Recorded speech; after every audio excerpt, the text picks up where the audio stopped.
Inclusive chamar já aqui para poder fazer parte da mesa o deputado federal, né, o Toninho Wandricher, que é coordenador da bancada de deputados federais. Está chegando aqui justamente para poder bater um papo conosco do PAN News Curitiba. Deputado, bom dia, bem-vindo. Sinta-se à vontade, muito bom dia. O Curitiba tá bom hoje o tempo, né, deputado? Tá um solzinho gostoso. Curitiba sempre o tempo é bom. Só na capital federal é que tá seco lá é demais, quente, né? demais, né? Aqui é melhor. Curitiba é fantástica, né? Uma cidade maravilhosa, né? Como a minha fazenda Rio Grande. Deputado, o senhor se lembra certamente muito bem na memória todos os episódios que o governador Orlando Pessutti comentou, né? e a importância da sua participação naquela oportunidade. Nós estamos, a bancada federal do Paraná, eu quero enaltecer o trabalho dos 30 deputados federais e dos 3 senadores que têm feito um trabalho a nível de unidade, união em torno do nosso estado. Eu acho que isso é o que mais faz produzir a nossa bancada lá em Brasília. Nesse momento a gente está unido para ajudar o estado do Paraná. Então temos lá deputados de todos os partidos políticos, mas quando se trata do Paraná, a gente se une e vai atrás dos recursos. É muito importante isso, que faz com que isso foi uma forma que o governador Ratinho teve de unir a bancada. Então o governador também tem essa ideia de que não tem que ter adversário, tem que ter parceiros políticos, né? Podemos pensar diferente, mas na hora de defender o nosso estado nós estamos sempre unidos. E agora com o Codisul nós temos esse projeto que é uma PEC desde 2023, já conseguimos avançar bastante, já aprovamos na CCJ. Agora tem um compromisso do Hugo Mota de criar a comissão especial para poder votar na Câmara Federal e depois votar no Senado. É importante, temos mais de 250 deputados que formam a bancada Sul e Sudeste, isso ajuda muito, né? E a PEC também cria 1% a mais para os municípios. Então, o município vai receber o fundo de participação 1% a mais do que da repartição do governo federal. E 0,5% a PEC também cria para a questão da segurança, que hoje é tema relevante no Brasil, né? Então é um fundo que tem a necessidade de ser aprovado. Isso todos os deputados têm essa percepção também, e espero que esse ano a gente consiga aprovar na Câmara Federal e o Senado depois venha referendar, e nós teremos então recursos importantes para continuar, né, o crescimento da região Sul e Sudeste, que é a região que mais arrecada impostos do Brasil, né? E isso ajuda também o Norte e o Nordeste, né? Então, quando vieram me dizer assim, o Sul, o Sudeste não precisa de dinheiro, eu falei, não é assim não. Digo, é importante saber que o Nordeste, ele recebe muito recurso do trabalho dos cidadãos do Sul e Sudeste, né? Então, quando você consegue viabilizar mais recurso para desenvolver mais o Sul, criar, por exemplo, Paraná, vamos lá, nós precisamos de uma nova estrada que chegue até Paranaguá. Isso é fantástico. Se nós não conseguimos isso, um dia podemos ficar com o porto isolado, né? Então, para isso precisamos de recursos extras, recursos que venham e poderão vir desse fundo que pode financiar uma obra como essa. Então é muito importante, a gente sabe da necessidade e temos certeza que vamos aprovar esse projeto lá em Brasília. Deputado, agora só se faz melhoria, né? A qualidade de vida das pessoas só aumenta com verba, com recurso. E o município, infelizmente, é o que acaba mais sofrendo, porque é um funil. Do governo federal, governo do estado, e vai chegando no município, que é o que é mais cobrado. Ou seja, a expectativa com a reforma tributária é gigantesca, mas a preocupação também. A reforma tributária, ela tem um fundamento que vai acabar com essa concentração de renda em cidades produtoras e vai levar essa renda aonde existe o cidadão consumidor. Então essa é a essência da reforma. Até isso acontecer, é uma transição que vai demorar muito e vai ter muitos problemas para ser resolvidos, porque toda lei, ela não vem perfeita, ela tem que ser aperfeiçoada. E principalmente nós vamos ter 30 anos aí para fazer essa transição, né? Nós não estaremos aqui daqui 30 anos, né? Porque seria muito eu pensar que vou fazer mais de 100 anos, né? Mas no tempo que eu estiver no Congresso, a gente vai estar lá tentando fazer o melhor para esse projeto, que para mim é fundamental, porque ele vai acabar com a sonegação de impostos. Isso já por aí só, já a gente fica muito contente, porque quando o cidadão vai pagar o produto, ele já vai pagar o imposto, e o imposto já vai para o governo federal, então, e para os governos estaduais e municipais. Então, para mim, a reforma é importante e necessária e tem que ser trabalhada até a sua implantação. Deputado, eu pergunto para o senhor com relação a algumas pautas que estão sendo discutidas aqui. Esse evento municipalista, o senhor abraça assim essa causa? O senhor está com 74, deputado? Vamos para 75 em agosto. 74 anos. Dessa vida política que o senhor está, o que já mudou, evoluiu, mas a gente precisa avançar. E esse evento é importante porque traz para essa pauta uma discussão fundamental. Deixa eu dizer uma coisa aqui que os prefeitos vão ficar bravos comigo. O problema do nosso país são os prefeitos. Por quê, deputado? Porque a solução também passa pelos prefeitos. Então, quando você, cidadão, elege uma solução, são 4 anos de vitória, de progresso, e quando você elege um problema, aí é 4 anos de dificuldade. Isso eu falo porque um gestor, e normalmente, se você olhar, a forma com que são escolhidos, não é aquele que tem mais capaz para trabalhar, não é aquele que tem mais condição de fazer a coisa acontecer. Então, é difícil eleger, é difícil. Por isso que é importante esse evento como aqui hoje. De aqueles prefeitos que não têm ainda a condição, o conhecimento da gestão pública, eles possam aprender e levar isso para o seu município, né? Discutir isso com os seus secretários, né?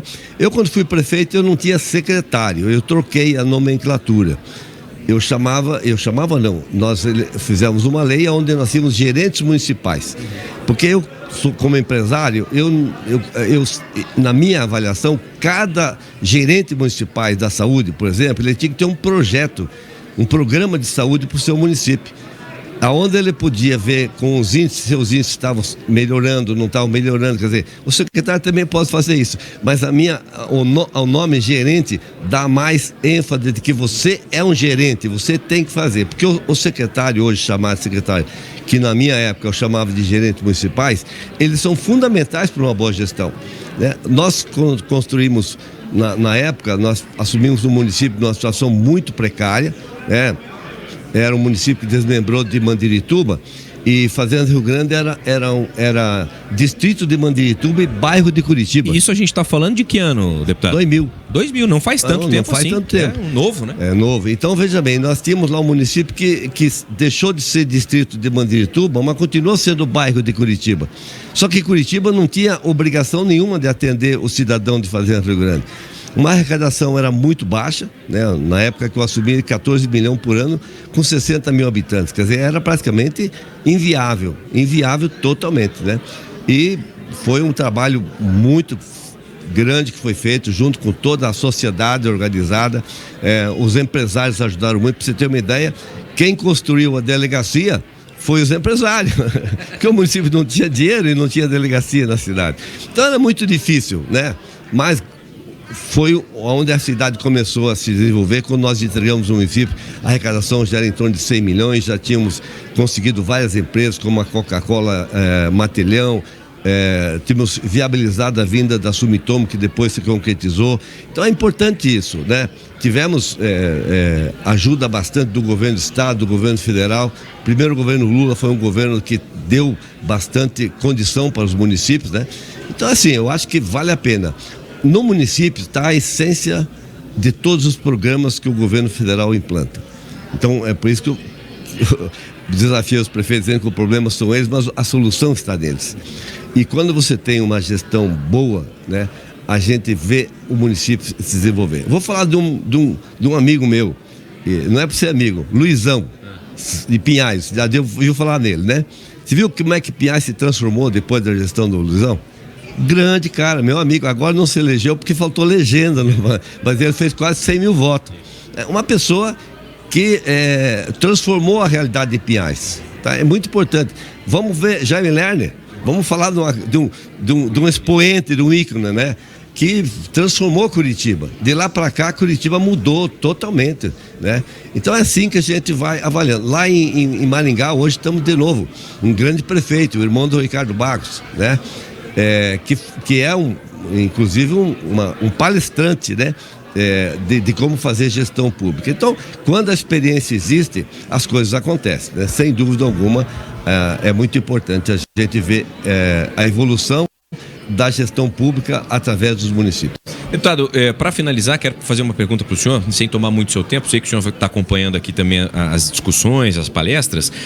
Hoje, quais são as pautas fundamentais para serem melhoradas ou trabalhadas pelos municípios? Outras pessoas que aqui estiveram no Pan News Curitiba conversando conosco, elencaram a habitação. É preciso avançar e melhorar muito a habitação. Já a questão de consórcios na área da saúde é uma outra forma de se administrar, pensando justamente o foco na solução. De que maneira o senhor acredita que para os prefeitos, para os municípios, é preciso avançar, modernizar, trazer mais eficiência para resolver problemas que entra gestão, sai gestão, acabam persistindo? O problema da habitação é um problema crônico, né? É um problema que não se resolve só pelo prefeito, né? O prefeito tem que ter programas do governo federal, do governo estadual, e o governo do estado do Paraná, através do governador Ratinho, tem um programa onde ele praticamente paga a entrada do imóvel para o comprador. Isso é muito bom, né? Para facilitar, mas temos que ter recursos, sim, porque tem município que não tem como comprar o terreno para poder fazer a casa. Município que podem desapropriar uma área e aí você consegue, através do governo federal e do governo do estado, conseguir construir e atender a população. Mas você deve ter acompanhado Curitiba, tempo que as invasões aconteciam aqui em Curitiba, né? Eu lembro de uma famosa que era a Ferrovila. Na Ferrovila tinha um programa do governo, na época, o governo municipal, para fazer prédios ali e foi invadida. Depois tiveram que comprar áreas e realocar as pessoas. Hoje, Araucária tem uma área de... Araucária é um município rico. Tem uma área de quase 20 mil pessoas em área de risco e que são ocupações irregulares. Eu não consigo acreditar que uma cidade como Araucária não conseguiu resolver esse problema. Os prefeitos que passaram por lá não tiveram o cuidado necessário com isso. Eu sempre falo, se você for olhar, eu vou falar assim, aquilo que eu falei, que os prefeitos são fundamentais. Quer ver uma coisa? Vê qual é o IDEB de Araucária. Não é um dos melhores, não. Uma cidade mais rica tem uns IDEB mais baixos do estado do Paraná. Mas por que isso? Você sabe que lá a criança que estuda de primeira a nona era tudo do município. O estado não participava. E aí o que aconteceu? Você tem a dualidade. A criança estuda de primeira a quinta e junto com os alunos que estudam de sexta a nona. Então isso está errado. Então isso está sendo mudado agora, porque o governador Ratinho se comprometeu em construir os colégios para os alunos. Então isso é fundamental, porque a educação ela é o grande motor do desenvolvimento do nosso país. Então, se você não conseguir trazer a educação básica, aí você... E a Araucária não conseguia. Por quê? Porque, não sei por quê, que os prefeitos anteriores não queriam repassar essa obrigação que é do Estado, né? Então, hoje estamos com esse problema. Então, você viu que eu citei dois problemas de uma cidade rica. Agora, Araucária, para atender essas 20 mil famílias, que você falou da habitação, vai ter que construir no mínimo 10 mil casas ou apartamentos, porque tem várias pessoas que moram lá, que moram em área de manancial e que não pode ficar lá. Então não é só fazer um REURB, o REURB está sendo feito agora, mas eles vão ter que relocar as pessoas que não podem morar no local onde é imprópria moradia. Então, moradia realmente é um problema sério, né, e que está sendo resolvido devagar. Então não tem como resolver diferente aqui no município. Agora, Fazenda Rio Grande, eu quero dizer para você que não tem ocupação irregular. Por quê? Porque nós tratamos esse assunto quando nós começamos na prefeitura e os prefeitos que vieram depois continuaram esse trabalho. Isso é importante, a continuidade, né, de um trabalho que deu certo. Isso é fundamental também. O estado do Paraná hoje, os municípios nunca tiveram tanto recurso para realizar obras de relevante importância para o município, como tem hoje. O governador Ratinho, hoje os municípios de 15 mil habitantes, que tiver rua sem asfaltar, que o asfalto é algo importante no município, o governador Ratinho, se tiver projeto, ele banca todo o asfalto da cidade. Isso nunca aconteceu no nosso estado. Então, nós temos realmente hoje a oportunidade de ver os municípios se desenvolver, porque temos um governador que é municipalista. Isso é muito importante também. Deputado, o gabinete sempre aberto, prefeitos que quando forem a Brasília ou não necessariamente precisam ir a Brasília, isso segue à disposição para que haja esse contato, essa interlocução. A articulação é fundamental. Política não se faz sozinho, isolado, né? Sem dúvida, nosso gabinete ele sempre está atendendo prefeitos. Aqui em Curitiba nós temos escritório também, na Marechal Deodoro. Atendo na minha empresa também, porque eu trabalho, para mim também um pouco, né? Então, quando eu estou na minha empresa, eu atendo na minha empresa. A gente tem uma relação muito boa com os prefeitos. Eu tenho o hábito de viajar e não pagar hotel. Eu fico na casa do prefeito.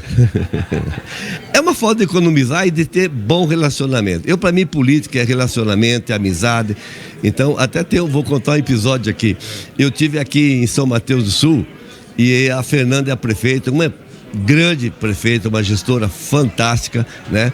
E aí estava numa festa e eu estava com sono já. Eu falei, prefeita, estava o marido dela junto, falei, eu quero ir dormir. Ela falou, então pega a chave aqui com o meu marido e vai. Aí fui. Só que eu chavei a casa. E quando eles chegaram, eles não conseguiram me acordar, foram dormir na casa do vice-prefeito.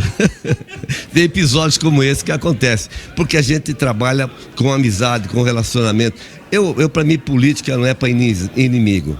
Política, você pode ter adversários, pessoas que pensam diferente, mas em Brasília hoje nós estamos vivendo um momento bem diferente, né? Hoje é uma luta entre poder e não para resolver problemas do país. Deputado, só já que estamos dando risada aqui, dos 399 municípios, o senhor conhece boa parte, conhece quase todos aí? E desses, a recepção sempre. É boa? Olha, para mim é fantástico fazer política. Eu faço porque eu gosto. Cheguei ontem meia-noite, né? Hoje estou aqui, daqui a pouco estou uma reunião com o presidente da Assembleia, Alexandre Cury, né? Então, à tarde tem reunião na minha empresa, porque eu tenho que despachar também. E o trabalho faz você não ficar velho, né? Fica trabalhando se não dá tempo de ficar velho. Mas é bom, eu gosto de fazer política e, graças a Deus, eu tive sucesso em todas as minhas eleições, desde o primeiro até agora. E para mim é fundamental isso, ser correto, né? Cumprir com a sua palavra, né? Não deixar nada pela metade, sempre terminar todo o trabalho que você vem fazendo, porque um trabalho pela metade é um trabalho que não foi feito, né? Então, meu objetivo é esse. Tá aí, deputado Toninho Wandcher conversando conosco, está à frente, né, da bancada federal e traz essa articulação com uma experiência e uma expertise muito grande. O resultado a gente tem visto, inclusive, aqui na nossa região e no nosso estado. Deputado, obrigado pela participação. Eu que agradeço. Salgado, mais doce na conversa. Essa do governador Orlando Pessutti foi maravilhosa. Fica à vontade, deputado. Obrigado. A gente segue trazendo muita informação para você aqui no nosso Pan News Curitiba. 10h37.